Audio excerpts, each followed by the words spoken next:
Okay, hari ni 22 hari bulan 11 ya. Okey, inilah bus ya daripada Malaysia, Blossom View Siam Berhad. Okey, ini customer dia sedang memilih sarang burung. Ini juru bahasa saya. Kelihatan sedang memberi penerangan pada rakyat China di sini, rakyat Wenzhou. Ini China, memang China lah, di daerah Wenzhou. Okay. Ini memang buatan Malaysia. Kita perlu bangga kerana sarang burung kita sangat laku di sini. Okay. Jual beli sedang dilakukan. Okay. Ini dia akan menggunakan WeChat Pay dan juga Alipay, sedang menimbang sarang burung. Okay. Kita boleh tengok lah.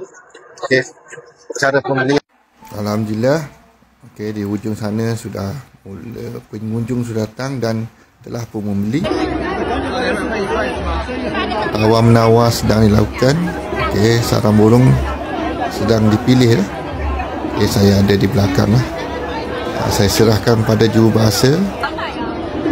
Okey, ada lagi customer yang hadir.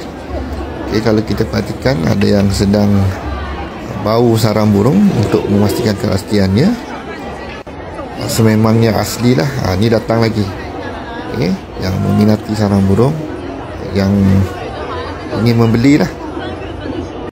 Okey, ni customer berlainan sedang timbang sarang burung. Ini kira sudah close lah. Juru bahasa saya tengah packing sarang burung.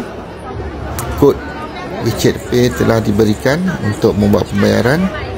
Di China ni famous WeChat Pay lah dan Alipay. Kalau di negara kita QR yang bank tu dengan Touch 'n Go.